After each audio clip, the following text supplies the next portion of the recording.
Hey gang, it's me, Dr. Steven. We've got some amazing developments in the all-important swing state of Wisconsin. Now, if you're not familiar with what's happening there, several months back, the Wisconsin Supreme Court banned the use of drop boxes in all future elections from their state. In fact, as Slate.com noted in their headline, the ruling in many respects suggested that Biden's 2020 victory was illegitimate in that he won Wisconsin by barely 20,000 votes. It was a 4-3 vote on the Wisconsin Supreme Court, and the conservative justices who have a majority there basically declared that every single ballot cast by means of drop boxes were in point of fact illegal and therefore basically invalid. So 2 years after the fact, these Supreme Court justices came out and ruled that hundreds of thousands of ballots were indeed illegal in the state of Wisconsin. So there you go. The next time you hear the legacy media talking about the 2020 election was the single most pristine election in the history of humanity, remind them that the Wisconsin Supreme Court ruled that hundreds of thousands of votes cast in their state were illegal and illegitimate. Note, these are not my words.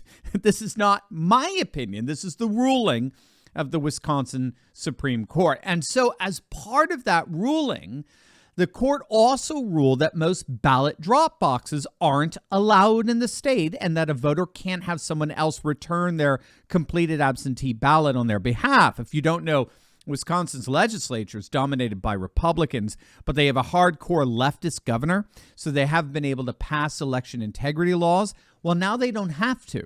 The Supreme Court has stepped in and did it for them, their own state Supreme Court.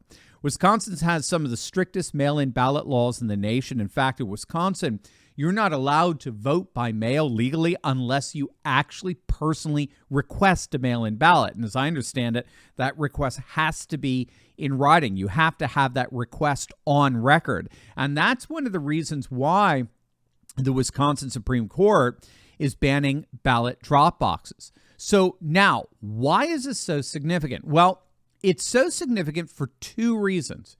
First and foremost, because it's now official.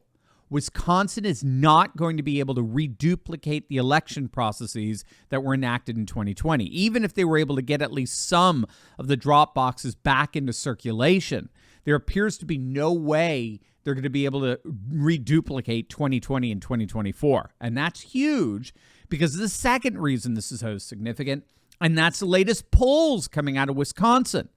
They're all showing Biden getting crushed by Trump. And I mean crushed. Wait until you see these latest swing state polls. But first, how many UFC fans do we have out there?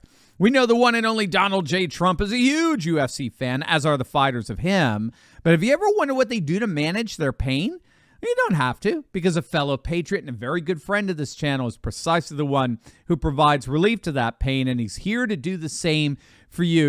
We all know this. We age, gang. Aches and pains are normal, but they don't have to be, and that's where the groundbreaking medical scientist Clint Winters comes in. Now, you've seen Clint on Fox. You've seen him a number of times on this channel. He's a world-renowned health expert who's unveiled a natural pain reliever that's taking the world by storm. It's called CB2. It's the 100% drug-free way to get full-body pain relief without dangerous meds, and it is the official pain reliever for the fighters in the UFC. And the best news is CB2 has no documented side effects after years of private testing. It's absolutely the future of pain relief. So whatever you do, gang, make sure to click on that link below right now and check out Clint's amazingly informative report on how CB2 is changing lives by providing safe and powerful relief at a fraction of the cost of pain pills. Click on that link below right now. In the latest Reuters Ipsos polling data, Trump is surging past Biden in all key swing states, most particularly Wisconsin. So when it comes to 7 key swing states, Wisconsin, Georgia, Arizona, Pennsylvania, North Carolina, Nevada, and Michigan, Trump is beating Biden by an average of 6.6 freaking points. Now, keep in mind, Reuters Ipsos gave Biden a +7 lead the day before the 2020 election. And of course, as we talked about in our first video today, the ABC Washington Post poll gave Biden a 17-point lead in Wisconsin in 2020. So this is a poll that found that Trump has a 10-point lead over Biden as of today. And so if we take these polls and average them out, we're once again seeing Trump win with over 300 electoral votes, 312 to be exact. It's really looking like 2016 all over again. So now you can see why the Democrats really are freaking out with each week we're getting closer to the election.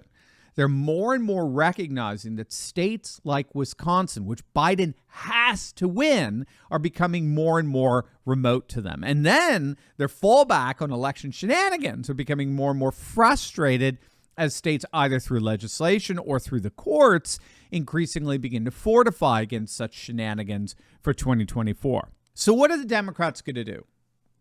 Well, you may have noticed, but there is actually a concerted effort to try to revive Kamala Harris as a viable political alternative. I mean, I kid you not. The legacy media is doing what they can to try to breathe some life into this disaster of a vice president.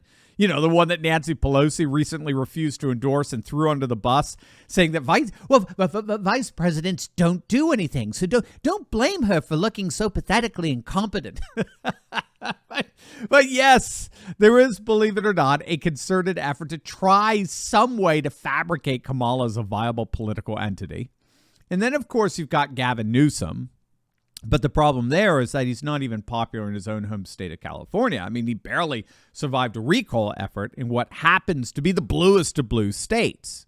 So how on earth is he going to fare in swing states like Wisconsin?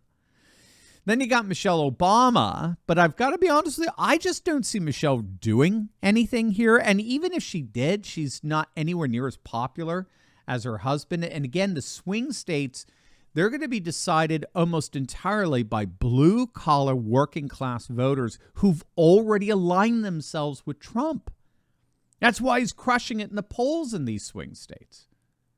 So I think in the end, the Democrats are stuck. They're stuck with a convalescent, senile candidate, and one that voters in states like Wisconsin promise to mercifully send home.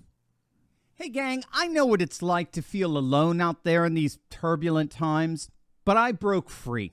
If you, too, have been looking for a community with like-minded patriots who are serious about resisting globalism, building a parallel economy, and having intelligent and deep fellowship on a regular basis, then you've come to the right place. In my Courageous Patriot Insiders community, we're building a close-knit movement of, by, and for patriots who are breaking free from the outrage and despair cycles of the mainstream media and taking on the fight against globalism. Every week, I deep dive into the content I can't share on big tech and give you the cliff notes on the truth of how patriots just like you are building up their communities, starting patriot businesses, and fighting the woke in both public and private.